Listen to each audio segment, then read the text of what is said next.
deliver aid. What I'm talking to is the specifics as it relates to the temporary pier that DoD has been tasked to support.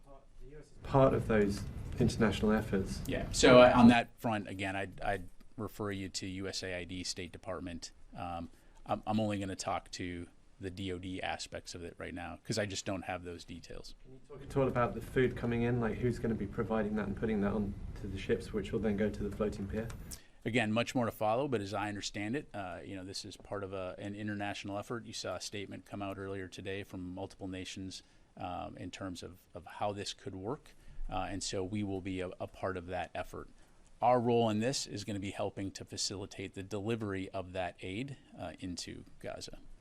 Yes, sir. Just to clarify on the deaths that have been reported, are you saying that 5 people were killed just not by US airdrops, but by someone else's airdrop? Look, I can't confirm those deaths. I've seen those press reports. What I'm telling you is that the reports that the U.S., that our airdrops were responsible for any deaths are false. We were not. But we've seen pictures of plummeting packages to the ground. I mean, were those yours? They were not. On distribution, who will distribute the aid once it has gone off the causeway or the pier?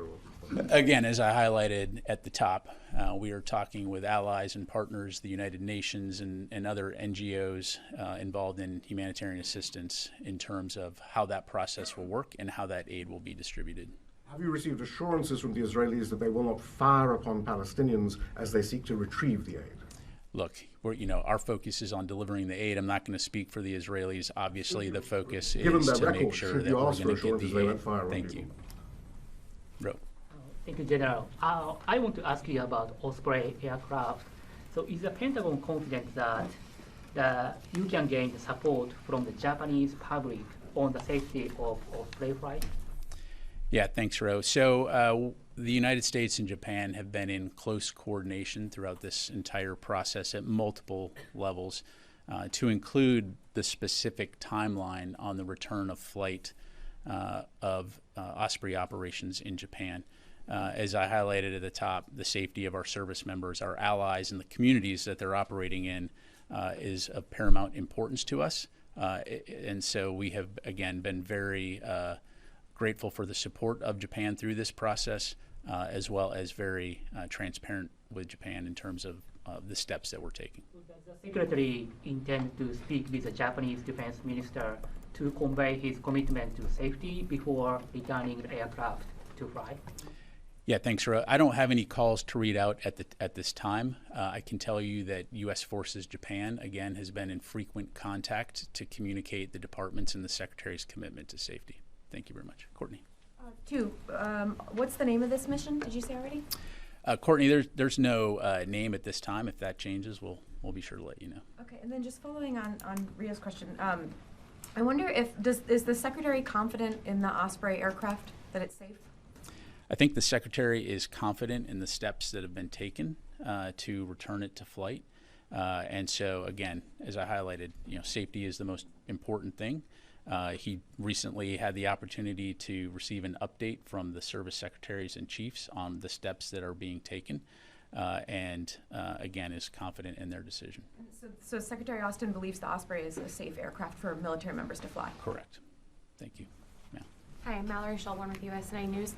What kind of lift do you need to get these forces over there to execute this mission, and where do the CBs fit into this?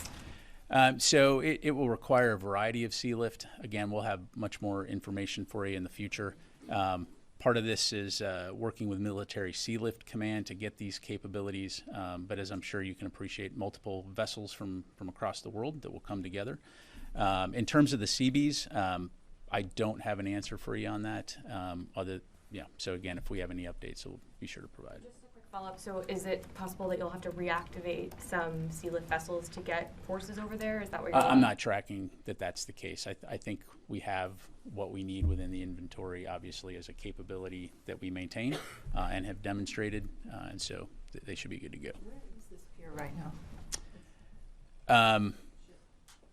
Well, the unit is based out of Joint Base Langley Eustis, so It's on the east coast of the United States. Correct. So nothing's pre-positioned? There are aspects that are already in the region, so again, it will be a coalescing of capabilities to accomplish this specific capability. Is this an only of its kind? Do we have just one of these pier systems, or do we have multiple? Yeah, so I'm not, for OPSEC reasons, Tara, I'm not going to go into the specifics other than to say it's a unique capability. And let me go to Jared here. Hi, Pat. Just want to clarify, make sure I understood this correctly. Have you received any commitments from any other nations on the security or the military aspect of this in terms of supporting this effort? Or is the military component of this strictly unilateral by the U.S.? Well, as I mentioned, we're working with partners in the region. I'm not going to speak for them at this point in time. I'll let them speak for themselves. But again, we'll be sure to keep you updated. We fully recognize that there's a lot of interest in terms of the concept and how it will be executed, and specifically with security on the ground and aid distribution. But we're confident that we will be able to execute this mission again in a way that prevents us from putting boots on the ground in Gaza, while at the same time ensuring that we can deliver and distribute aid securely and safely. Real. Thank you so much. I have one follow-up on Ospreys.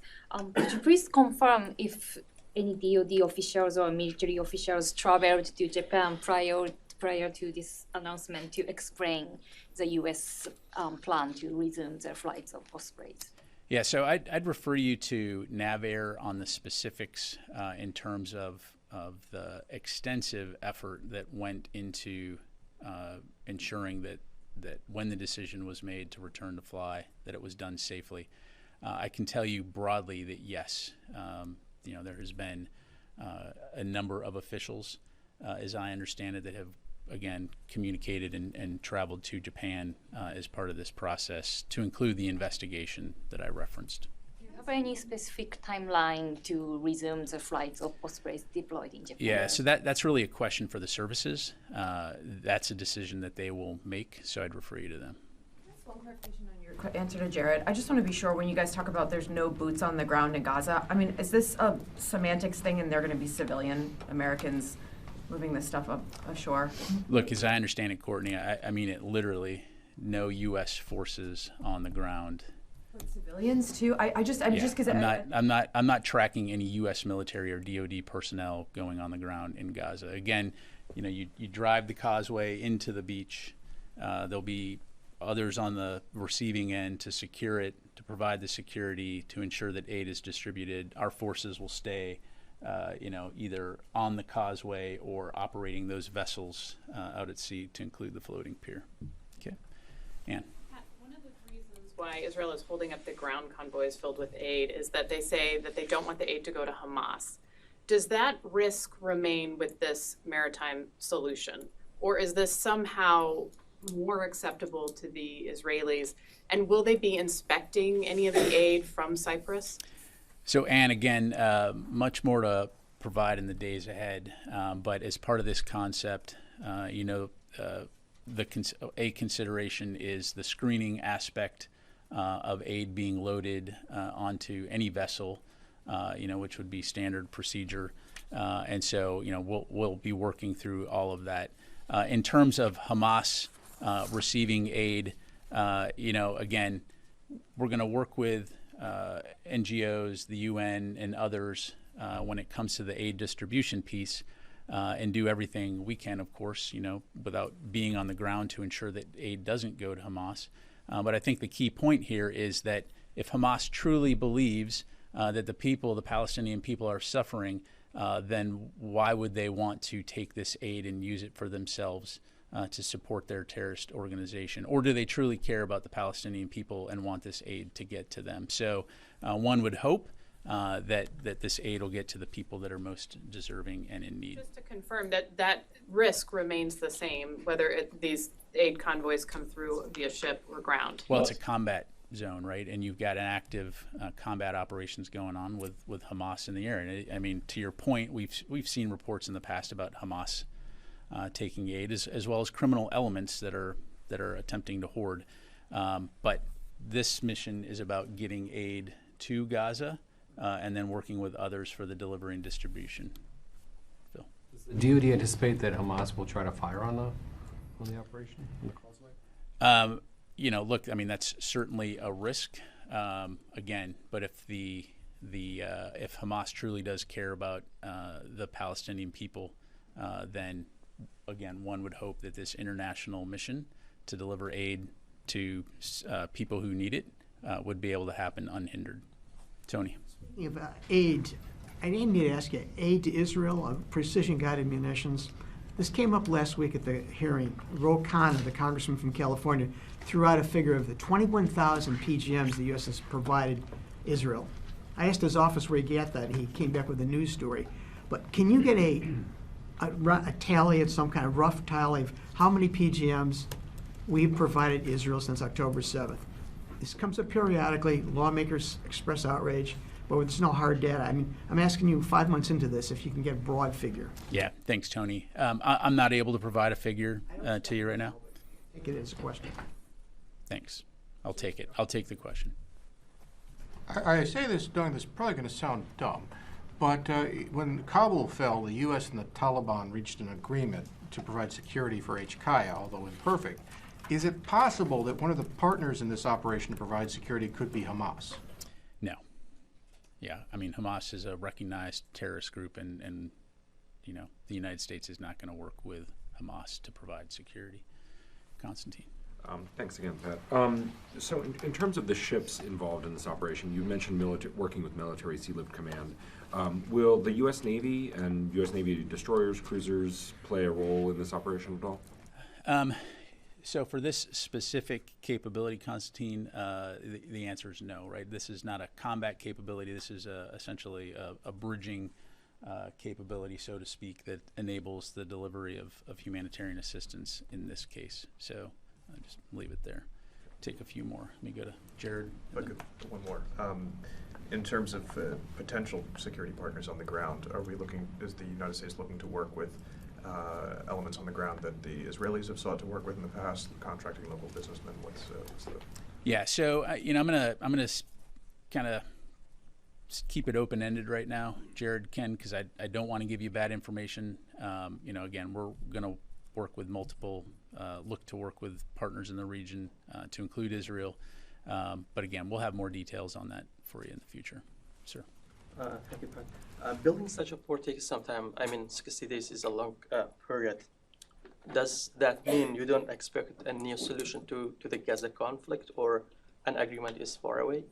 Well, look, I think we can all agree that there's a significant need within Gaza for humanitarian assistance. You know, as you've heard the White House say, they hope that a temporary ceasefire can be reached soon. Of course, that would help enable the conditions for aid delivery. But regardless, you know, there are people who need aid in Gaza, and that's probably not going to change anytime soon. And so this capability will contribute to that effort. You go to Mike. Yeah, Pat, the Navy has extensive amphibious capabilities, you know. It has LCACs that could drive right on the beach immediately. Is the reason the administration's going with this rather complicated plan rather than something like that, like the amphibious movement, just because it doesn't want to have the sort of the picture of an American standing, you know, 10 feet off the waterline in Gaza? Yeah, I mean, the big difference, you know, you're talking about like an LCAT, right? An LCAT drives onto the beach and then it has to back up. It'd be like taking an individual pickup truck to the beach every day with you know, some humanitarian assistance. So from a logistics standpoint, that's just not feasible. And what this essentially does is create a logistics distribution system that enables you to distribute, as I mentioned in my topper, you know, upwards of 2 million meals, you know, and do it in a way that you can wash, rinse, repeat. And the fact that you can get commercial vessels to come up to the floating pier and transload, and then, so it's creating a system. It's a temporary system, but it's a mechanism by which we can start to rapidly get additional aid in a way that individual ships, you know, to the point that was made earlier, the airdrops are important and they're providing key aid to people right now, but we need to get more aid in. And so this will be part of a broader effort to make that happen. Is there a time limit for how long the system went back when they knew it was? I can't imagine. I mean, again, this is going to be temporary. I'm not going to bound it right now. Our focus right now is on executing this mission and enabling aid to get in, but it's not intended to be a permanent, you know, facility, so to speak. And again, you know, we're going to continue to look at options for, as we highlighted and as the president highlighted, to ensure that aid can get in via maritime route, and I understand other countries are looking at that as well.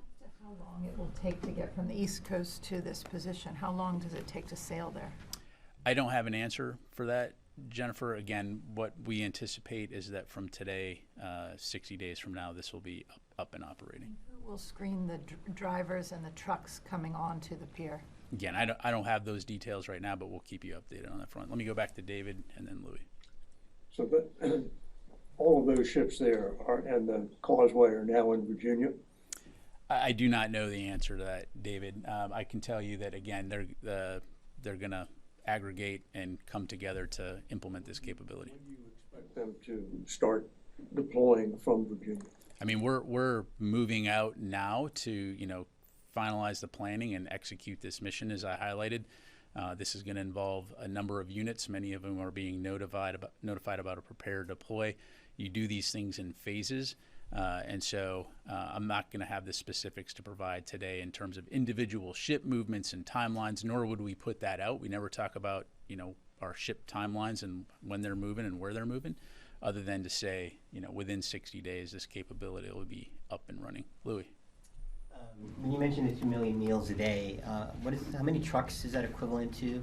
And is that foreseen as being 24-hour operations, or is it just during daylight hours for safety reasons? Yeah, I mean, this capability obviously can be up and running 24 hours. Again, we'll work with our partners in terms of the aid distribution aspect and the timeline. So again, we'll have more to follow on that. You've had a lot of questions, and you're taking a lot of them related to this. Can we kind of agree on a format in terms of how these will be answered? Can we get like a daily summary? Is there going to be something at another briefing, given how important this mission is and when the president announced?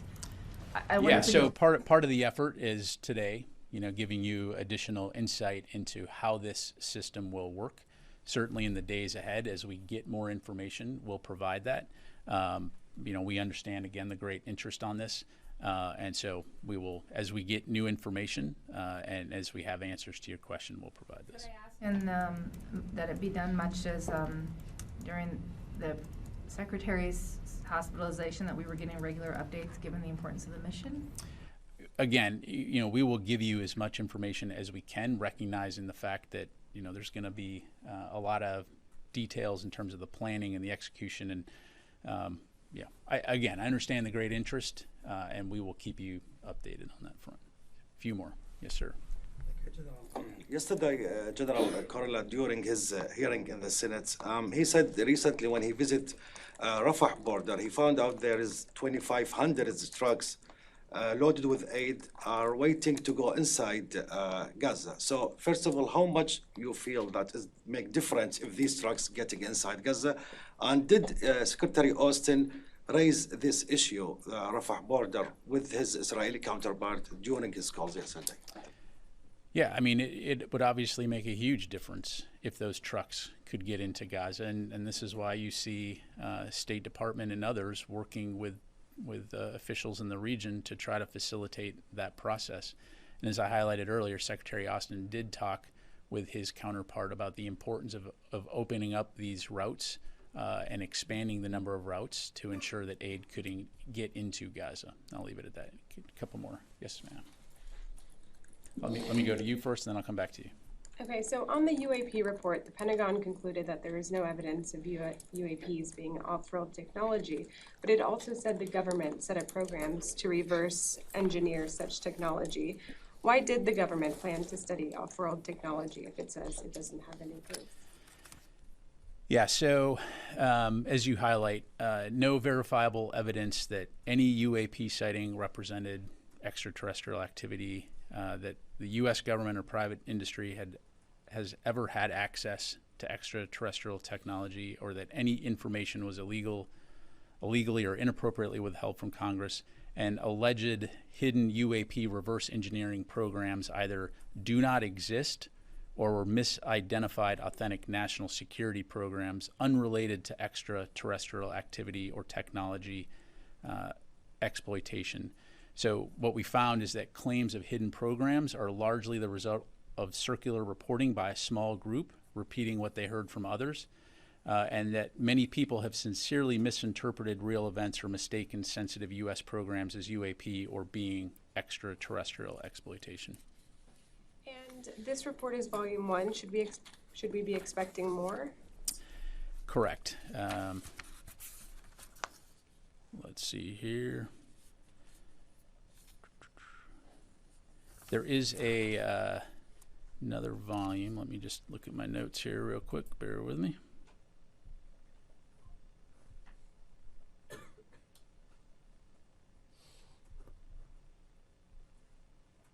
Let me take that question for you. I'll come back to you. Yes, sir. Does the Pentagon have an assessment of how long Israel could continue its assault on Gaza if there were no more U.S. military aid shipments delivered to the country? Say that again? How long could Israel continue its assault on Gaza without more shipments of military aid from the U.S.? Yeah, I'm not going to get into Israel's readiness. I mean, I think that's a question for them to talk about. Look, our focus, as we've said from the very beginning, is supporting Israel's inherent right to defend itself. Again, to belabor the point, they were attacked by Hamas on October 7th. They are still under threat of terrorist attack by Hamas, an organization that has said their stated express purpose is to eliminate Israel as a country. And so we're going to continue to support Israel on that front, but I'm not going to get into their readiness. So you were trying to convince a wavering congressman about sending more money and aid to Israel to continue the assault on Gaza. Would you say, look, you have to do this now, otherwise Israel won't be able to defend itself anymore? I mean, would there be a time frame? Would you have one to give him? Again, I'm not going to get into hypotheticals. All right. Thanks very much, everybody. Appreciate it.